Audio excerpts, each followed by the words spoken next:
नमस्कार, जोहार, मैं संजय और आप देख रहे हैं न्यूज़ झारखंड। चलिए जानते हैं सुबह से लेकर शाम तक की तमाम बड़ी खबरों को। धनबाद की हाजरा अस्पताल अग्निकांड की जांच करने पहुंची फॉरेंसिक टीम। हॉस्पिटल परिसर किया गया सील। हाजरा मेमोरियल हॉस्पिटल में आगजनी की घटना में डॉक्टर दंपति समेत 5 की मौत के मामले में रांची फॉरेंसिक टीम जांच के लिए अस्पताल पहुंची है। फॉरेंसिक टीम ने कार्रवाई शुरू कर दी है। टीम के सदस्य पूरे अस्पताल परिसर और आग लगी होने वाले क्षेत्र की वीडियोग्राफी कर रहे हैं। फॉरेंसिक टीम के सदस्य हर जगह से विभिन्न प्रकार के सैंपल एकत्रित कर रहे हैं। फॉरेंसिक टीम ने डॉक्टर दंपति के बेडरूम में भी जांच की है। यहां पर किस हालत में डॉक्टर दंपति और उनके रिश्तेदार की जान गई, इसकी पड़ताल शुरू कर दी गई है। टीम इस दौरान आग लगने के कारणों की जांच कर रही है। आग अस्पताल और डॉक्टर के आवास के बीच के गलियारे में लगी थी। यह स्टोर रूम और सीसीटीवी का सर्वर रूम था। बिजली का जंक्शन भी इसी स्थान पर था। इस जगह से सैंपल एकत्रित किया जा रहा है। जले हुए कपड़े, जले हुए कागज समेत अन्य चीजों के भी सैंपल लिए जा रहे हैं। इसके साथ ही अस्पताल में काम करने वाले अन्य कर्मचारियों से भी पूछताछ शुरू कर दी गई है। अस्पताल में ड्यूटी के दौरान जितने भी कर्मचारी सेवा दे रहे थे, सभी से बारी बारी पूछताछ की जाएगी। झारखंड में घर के सामने खेल रही 3 साल की बच्ची से हैवानियत, दुष्कर्म के आरोपी को पुलिस ने भेजा जेल। गोड्डा में 3 वर्षीय बच्ची के साथ दुष्कर्म का मामला सामने आया है। घटना मुफस्सिल थाना क्षेत्र की बताई जा रही है। पुलिस ने आरोपी युवराज महतो 19 वर्षीय पिता जयकांत महतो को गिरफ्तार कर लिया है। बताया जा रहा है कि बच्ची घर के पास खेल रही थी, तभी आरोपी उसे उठाकर ले गया और करीब 500 मीटर दूर ले जाकर झाड़ी में दुष्कर्म किया। पुलिस ने आरोपी पर दुष्कर्म व पोक्सो एक्ट के तहत मामला दर्ज किया है और आरोपी को जेल भेज दिया। गोड्डा जिले में 3 साल की मासूम के साथ हैवानियत की गई है। मामला दबाने का प्रयास किया गया, लेकिन सूचना मिलते ही पुलिस ने तत्परता दिखाई और आरोपी को गिरफ्तार कर जेल भेज दिया। देवघर के प्राइवेट बस स्टैंड के पीछे बस्ती में लगी भीषण आग। देवघर के प्राइवेट बस स्टैंड के पीछे स्थित क्लब ग्राउंड के दलित बस्ती में शनिवार देर रात करीब 2 से ढाई बजे अचानक आग लग गई। घटना में लगभग 1 दर्जन से अधिक झोपड़ियां जलकर खाक हो गई। इसमें सभी दलित सफाई कर्मियों की झोपड़ियां हैं। आग लगने के कारणों का पता नहीं चल पाया है।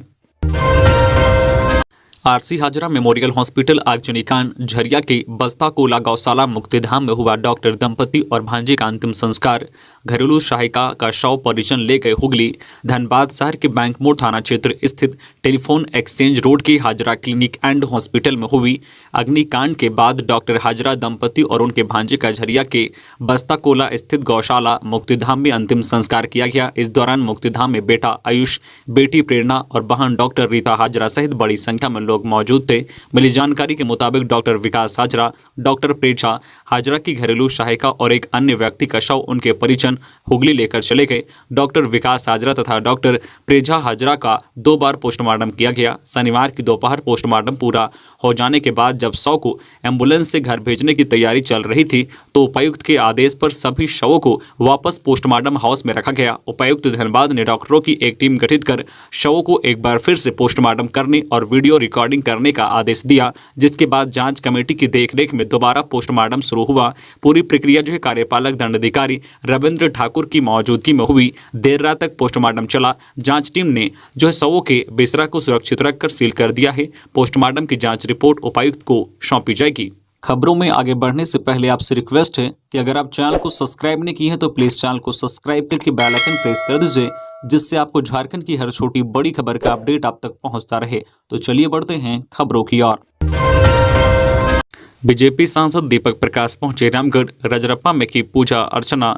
झारखंड भाजपा प्रदेश अध्यक्ष व सांसद दीपक प्रकाश पूजा अर्चना करने रामगढ़ के रजरप्पा पहुंचे। इसके साथ ही वे प्रधानमंत्री के मन की बात कार्यक्रम में शामिल हुए। टीचर ट्रेनिंग की स्पेशल परीक्षा 10 से। रांची यूनिवर्सिटी में बीएड गवर्नमेंट टीचर ट्रेनिंग की स्पेशल परीक्षा 10 से 17 फरवरी तक आयोजित की जाएगी। इसके लिए मोरहाबादी कैंपस स्थित बेसिक साइंस भवन स्थित पीजी जूलॉजी विभाग को केंद्र बनाया गया है। परीक्षा दिन के 1 से 4 बजे तक होगी। टाटा से कोलकाता और भुवनेश्वर की विमान सेवा 31 से। जमशेदपुर के सोनारी एयरपोर्ट से कोलकाता और भुवनेश्वर के लिए विमान सेवा 31 जनवरी से शुरू होने जा रही है। मुख्यमंत्री हेमंत सोरेन इसकी शुरुआत करेंगे। इंडिया 1 के 9 सीटर विमान में कोलकाता का किराया 1999 और भुवनेश्वर का 2999 होगा। यह विमान सेवा भुवनेश्वर से शुरू होकर वाया जमशेदपुर कोलकाता तक जाएगी। बीपीएससी 68वीं प्रारंभिक परीक्षा का प्रवेश पत्र जारी। बिहार लोक सेवा आयोग ने 12 फरवरी को होने वाली 68वीं प्रारंभिक परीक्षा का प्रवेश पत्र शनिवार को जारी कर दिया है। अभ्यर्थी आयोग की वेबसाइट से इसे डाउनलोड कर सकते हैं। 324 पदों के लिए परीक्षा हो रही है। इसमें 4 लाख से अधिक अभ्यर्थी शामिल होंगे।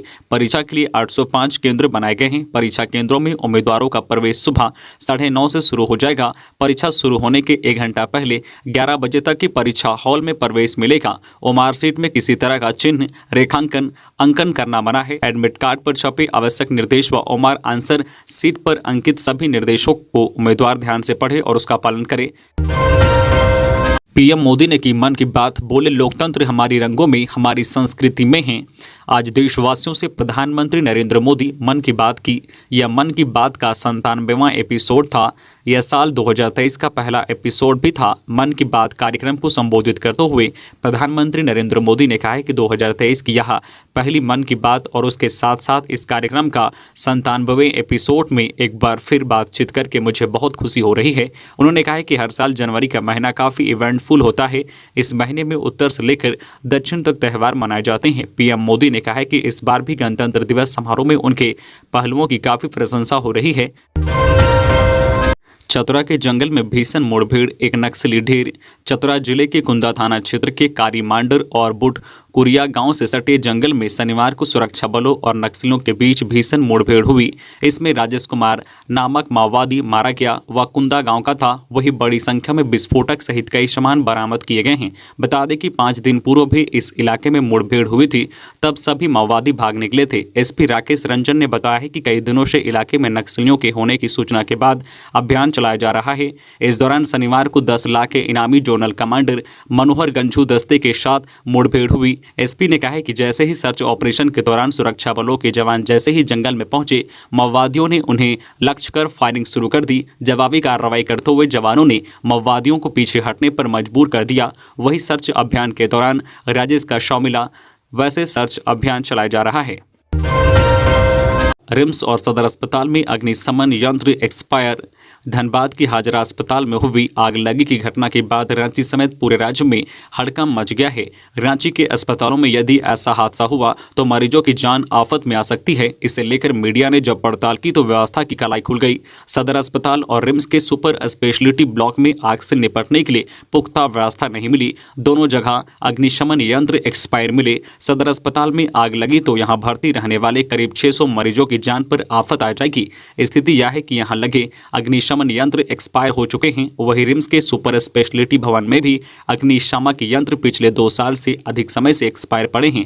आग लगी हुई तो अस्पताल प्रबंधन की लापरवाही के चलते यहां हर दिन भर्ती रहने वाले करीब 1700 मरीजों को बचाना मुश्किल हो जाएगा। राजधानी के कई निजी नर्सिंग होम और अस्पताल में भी फायर फाइटिंग सिस्टम फेल पड़े हैं। पड़ताल में पता चला है कि अधिकतर निजी अस्पताल और नर्सिंग होम ऐसे हैं जहां वर्षों से मॉक ड्रिल नहीं हुई है। सदर अस्पताल में भी मॉक ड्रिल नहीं हुई है। रिम्स में पिछले साल जून जुलाई में मॉक ड्रिल की गई थी। जनजातीय भाषाओं में भी पहली से तीसरी के बच्चे करेंगे पढ़ाई। झारखंड के सरकारी स्कूलों के बच्चे जनजातीय भाषाओं में भी पढ़ाई करेंगे। पहली से तीसरी क्लास के बच्चे हो मुंडारी, खड़िया, कुड़ुक और संताली भाषा में भी पढ़ाई करेंगे। फंडामेंटल लिटरेसी और न्यूमरेसी FNL प्रोग्राम में जनजातीय भाषा को शामिल किया जा रहा है। 2023 के नए शैक्षणिक सत्र से इसकी शुरुआत की जाएगी। स्कूली शिक्षा व साक्षरता विभाग इसकी तैयारी कर रहा है। राज्य के सभी सरकारी स्कूलों में पहली से तीसरी तक के छात्र छात्राओं के लिए फंडामेंटल लिटरेसी और न्यूमरेसी FLN कार्यक्रम चल रहा है। इसमें भाषा और गणित विषय पर विशेष रूप से जोर दिया गया है। अब नए शैक्षणिक सत्र से 5 जनजातीय भाषाओं को इसमें जोड़ा गया है। हो, मुंडारी, खड़िया, कुड़ुक और संताली भाषा को इसमें जोड़ा गया है। लातेहार में मूर्ति विसर्जन के दौरान 2 समुदाय में झड़प। अश्लील गाना बजाने को लेकर हुई बहस, झड़प में हुई तब्दील, एक हुआ घायल। पुलिस छावनी में बदला पतरातू गांव। लातेहार जिले के सदर थाना के पतरातू गांव में शुक्रवार को मूर्ति विसर्जन को लेकर 2 समुदायों के बीच झड़प हुई। यह मामला शनिवार को शाम एक बार फिर हुआ। इससे गांव में तनावपूर्ण माहौल हो गया। शनिवार की रात भी विसर्जन के दौरान दोनों समुदाय के बीच झड़प हुई, जिससे एक व्यक्ति घायल हो गया। घायल व्यक्ति का नाम अशोक साव है, जिसे इलाज के लिए सदर अस्पताल पहुंचाया गया, जहां उसका इलाज चल रहा है। विसर्जन के दौरान अश्लील गाना बजाने को लेकर एक समुदाय के कुछ लोग दूसरे समुदाय के लोगों से उलझ गए। एक समुदाय का का कहना था कि आप लोग मूर्ति विसर्जन में अश्लील गाना बजाते हैं। इस बात को लेकर दोनों समुदायों के बीच कहासुनी हुई, जो बाद में झड़प में तब्दील हो गई। इस झड़प में एक समुदाय के लोगों ने दूसरे समुदाय के एक युवक अशोक शाह को मारपीट कर घायल कर दिया। घटना की सूचना मिलते ही स्थानीय विधायक वैद्यनाथ राम, एसपी अंजनी अंजन, एसडीओ शेखर कुमार, एसडीपीओ संतोष कुमार मिश्रा, अंचलाधिकारी जो है रुद्र प्रताप, थाना प्रभारी चंद्रशेखर चौधरी दलबल के साथ पतरातू गांव पहुंचे और दोनों समुदाय के लोगों को समझाने की कोशिश की। साथ ही दोनों समुदाय के लोगों को बीच शांतिपूर्ण बनाए रखने की अपील की। दो समुदायों के बीच हिंसक झड़प के बाद गांव में भारी मात्रा में पुलिस बल की तैनाती कर दी गई है। तो ये थी आज की झारखंड की टॉप बड़ी खबरें। इसी तरह झारखंड की हर छोटी बड़ी खबर देखने के लिए आप हमारे चैनल न्यूज झारखंड चैनल को सब्सक्राइब करके बेल आइकन प्रेस कर दीजिए, जिससे आपको झारखंड की हर छोटी बड़ी खबर का अपडेट आप तक पहुंचता रहे। तो आज के लिए बस इतना ही, हमें दीजिए इजाजत, फिर मिलते हैं नेक्स्ट न्यूज में।